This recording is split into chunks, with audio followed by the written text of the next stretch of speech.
podcast is brought to you by Reka Studio. If you are struggling with creating content because you have no time, you don't know how to, and you are lacking of ideas, this is for you.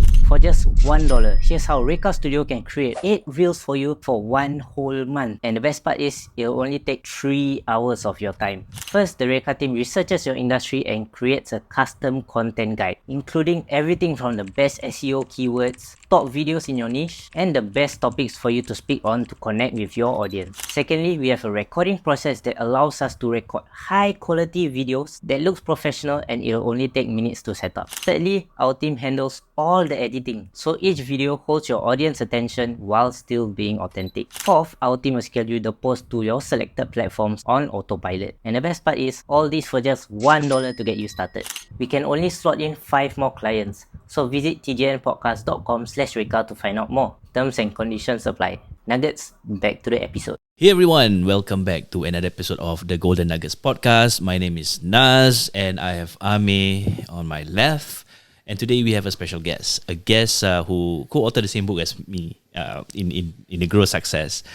Someone who we shared clients with, and I've known her for quite a few years now. So we would like to invite Kartina to our studio. Kak Kartin, welcome to the Golden Nuggets. Hi, Assalamualaikum. Thank you, Nazreen. Thank you, Amir, for having me here. It's really wonderful to be finally in this studio. I've heard a lot about, and I've also heard about Golden Nuggets. So to be here is really a privilege. Alhamdulillah. You're welcome. Alhamdulillah. Thank you. So, Kartin, for our listeners who don't know you, can you share a bit about yourself and also your story, and what do you do? Okay, so basically, I'm the founder and chief strategist of my own business, and it's a Teen Communications. Okay. We are a experiential brand story and digital marketing agency. So people usually ask, sorry, what was that again? So I would say experiential brand story. So, and that will lead to your, my answer to your question as to what decided for me to start Teen Coms and why experiential brand story. I think first and foremost, how I started being interested in stories was because I was dyslexic when I was very young. Okay. And one of the ways that I actually overcome dyslexia was learning how to read and write. Okay. It was really bad to the point where, if you ask me how bad it was, my I would say challenges, in literacy, I would say pretty bad, to the point where when I do spelling, I would become so anxious because I cannot remember the words. That's one. And sometimes the words, like certain alphabets I remember back then would just jump out to me, and I cannot figure out whether it's W and M or D or C, or D and B. The sounds also. So when it comes to spelling, I would literally cry, and I would end up having a hole on my jotter book. Last time a jotter book is a very thin, right, paper, brown paper. You shit. I used because of the tears that, and I had to erase, right? So when I erased in the rubber, then it's so thin, right? So it becomes, and it actually created a hole there. Wow. And it was so bad that, I told myself that, alamak, I'm so stupid. And actually, Nas, that led me to another story that I wrote for a book. I'm Not Stupid. With some other co-authors, and I shared my journey there also. Okay. But eventually, when I went to higher primary, I actually got a very good English teacher who saw my struggles. My comprehension was pretty bad. Okay. My summaries was almost as good as zero most of the time initially. So she came and said, "What is your problem, Tina? You can speak well, but you cannot write." Say, "I don't know, lah, So I was very demoralized, and when I looked at other friends who was able to write very good compositions, right, I struggle. But I know in my head I have that story, but I don't know how to put it down onto paper, because most of the time I don't know how to use certain words, and I cannot spell. That's one. And secondly, when it comes to summaries, how do I formulate putting that story into 10 lines? If you remember, right, in during O-level, summary means you have to put 10 lines and right. one line, comprehension, one mark. is it? Summary. Oh, okay. Yeah. So and then she actually tutored me during recess and sometimes after school, and she actually taught me. She asked me to read the passage. She asked me to circle what are the main ideas. what are the ideas? Of course, at that point of time, apa ni main idea? Yeah. So because she said, okay, what is the person doing? What is the person trying to?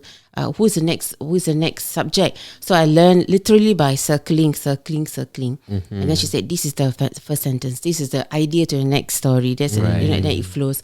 So after a few months, and just in time for my O levels, sorry, it was N level actually. My N level, of course, we had tests to prepare, right? And then we had prelims. Yeah. I managed to actually score 10.10 for summary. Wow. For N level, O level. For N levels, for that summary lah.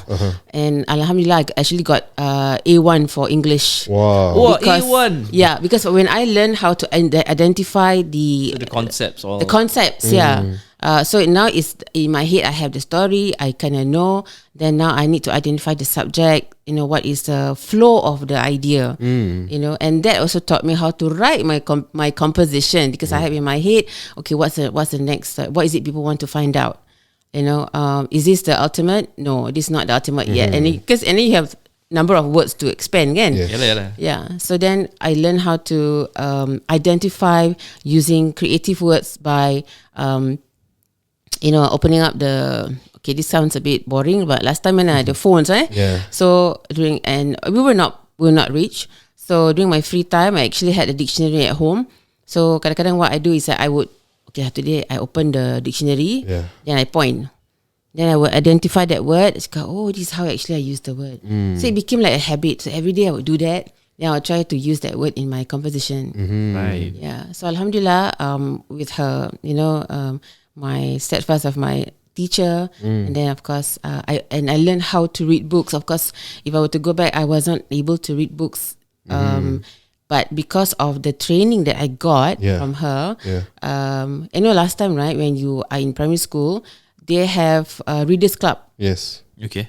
and when you are a top reader, you get a golden badge. And that golden badge is like an icon. Okay. Wow. Macam like, he like a crown or like crap on the uniform tau. So in order for you to get that golden owl, in my school, you have to write summaries. I can't draw for nuts. Either you draw, illustrate, do illustration, or you write the summary of the books. So I actually wrote summaries of the book. And you have to reach a certain number. I can't remember now. It must be quite a number, and then your teacher has to sign against that summary. And then after that, and if you are top among your class, you earn the golden badge. You have to go up the stage every 3 months to collect all the other badges on behalf of your classmates who actually didn't meet that target but read a number of books. Okay. And to me, that was that was my golden moment. Yeah. Wow. When you're in school, right? In order for us to get something, and going up the stage is like a big deal. Yeah. People see you. Yeah, it's not only prefects, not only top students, but top reader also can get. So the fact that I went up on stage to get that golden badge on behalf of everybody, that was also a motivation for me. And I started with actually Peter and Jane books, literally, and I used my fingers to read though. Yeah. Just use phonics, and then. So my advice to all parents, and including parents who are struggling with kids who are not, don't pressure them. They will get there, but you have to go with simpler books. Peter and Jane was classic, Yeah.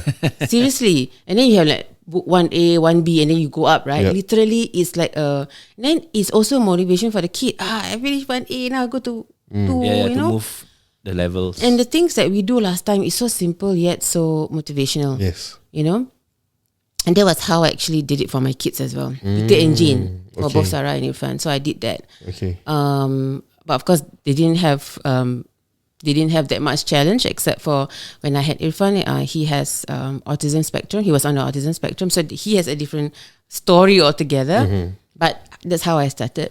Nice. And then so when I went to secondary school, when I went to poly rather, I told myself that I love communications, I love writing. Yes. And last time when you like I said, last time you don't have gadgets. So what I do, I like to journal.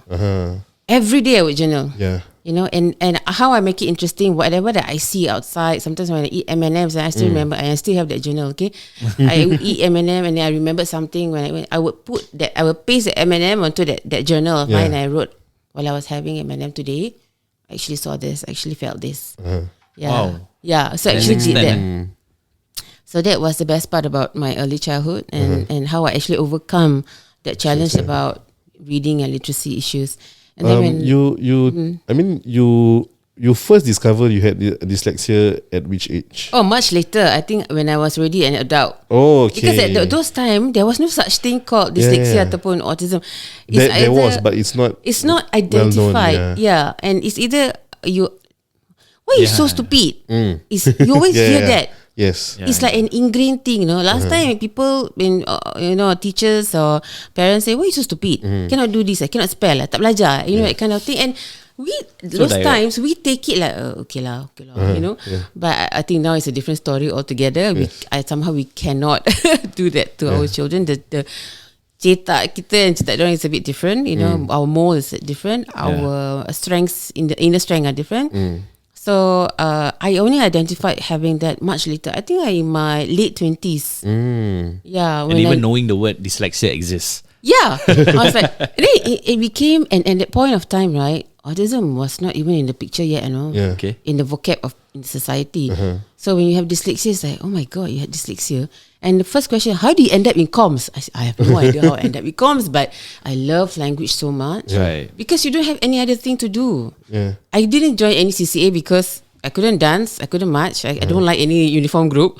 So I went to the library, and I did that. And I read books. So that was how I grew that inability to some like a superpower gitu lah, Nice. And then when I went to poly, I knew that I wanted to become a broadcaster.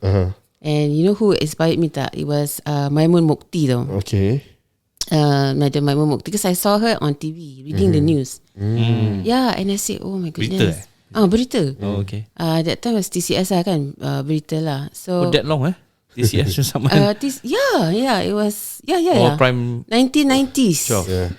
1990s. Maimun Mukti, and so when I saw her, I got oh my, first of all I said, dia Melayu, and then so cantik, and then she can read the news so poised and articulate.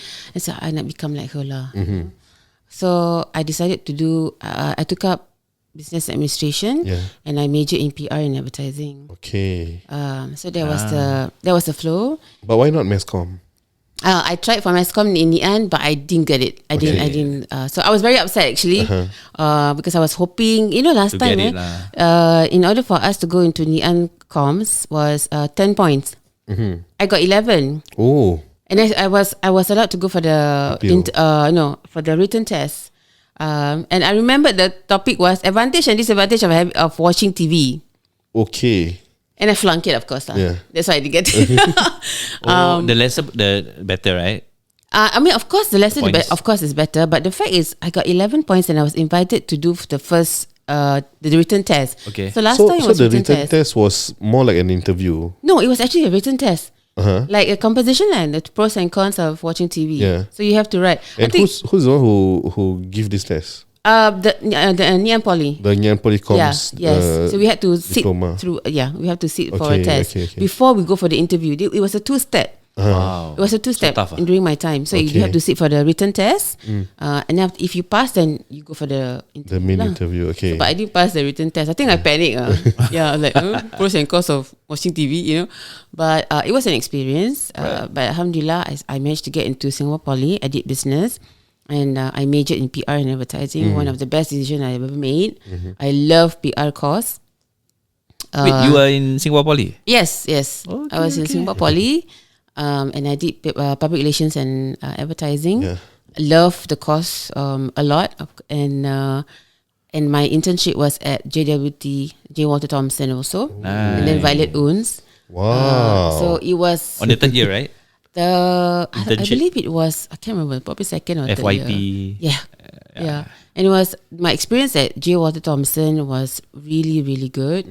You because as an intern kan, you actually went around all the divisions tau. The accounting, creative, and then you have to do ads. I remember the ad that I had to do apa tau, Tiger Beer. Okay. And my job was to go and look at models Yeah. and choose the models for the Tiger Beer Wow. ad. Yeah. Creative, the image, all that. Yeah. So I had to go and now, of course, the creative director said, okay, now your job is to go and look at all these models Okay, and they identify the best one for this Tiger Beer ad, So, Yeah. okay. And the other thing is, I had to do market research lah. Okay. And the market research means walking around CBD area and all the Lau Pasar area Yeah. and look at all the banners. How does the beer ads actually look like? Uh-huh. I have to come back and report. Okay. Yeah. So that was advertising. And then when I went to Violet Oon's kitchen, I was with their food paper. Uh-huh. That was like something that, oh gosh, this is something I really, really like. Because I was writing. It was hard because as an internship, you're still learning. But that ignited my interest lah. To write about food, And of course, I had other experiences with Violet Oon's kitchen as well. So, so when I completed poly, Yeah.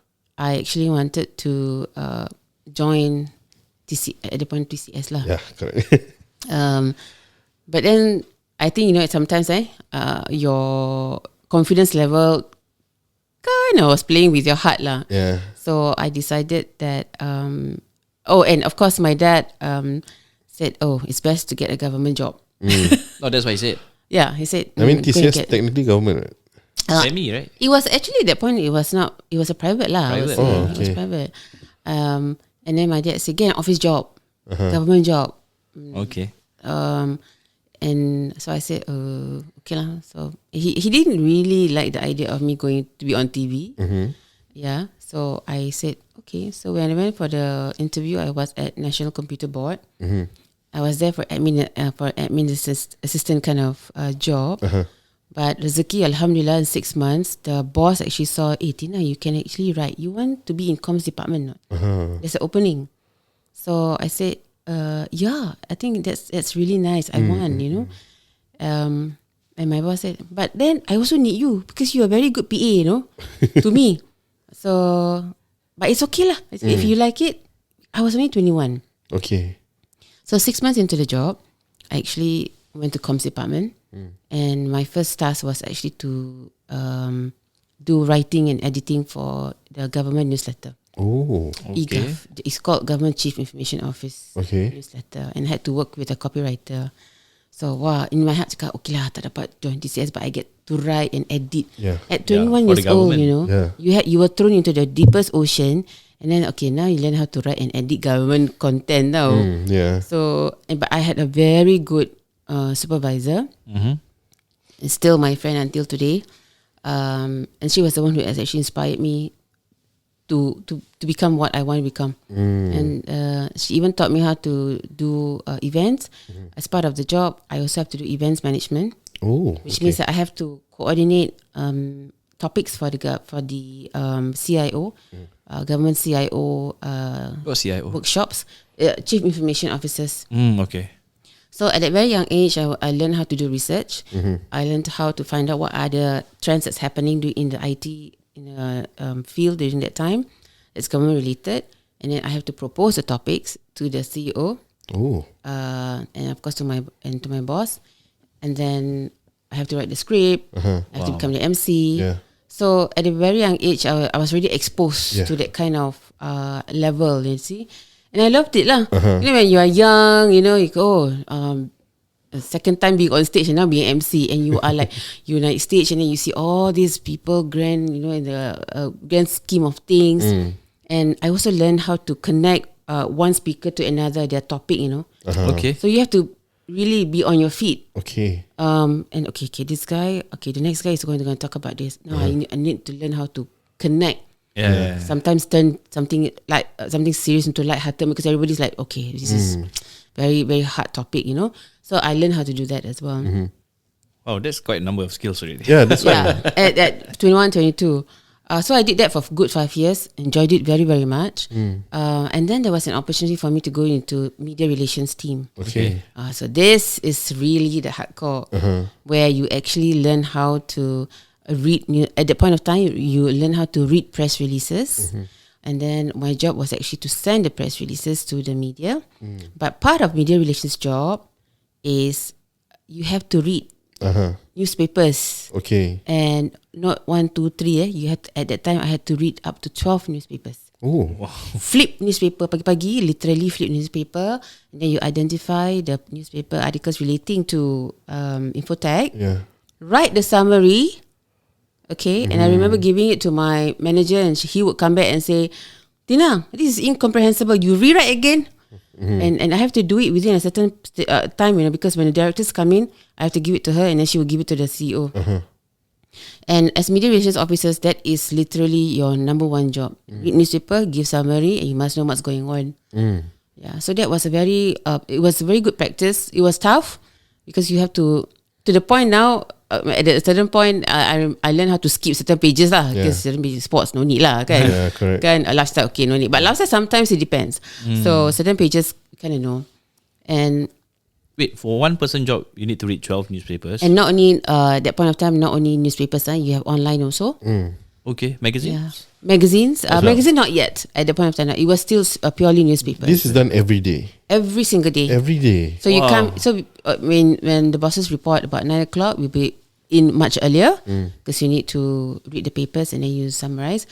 Sometimes if you know that, and especially when you just issue a press release, you imagine that the papers would cover it, and because you send to a news aggregator, for example, like AFP, and they would send out all this to the aggregators, and you have to search lah, and then you have to give summary. So imagine sometimes on a very inverted comma bad or good day, you see it, a long list of summaries of the press releases that you have issued, and then followed by other news that's related.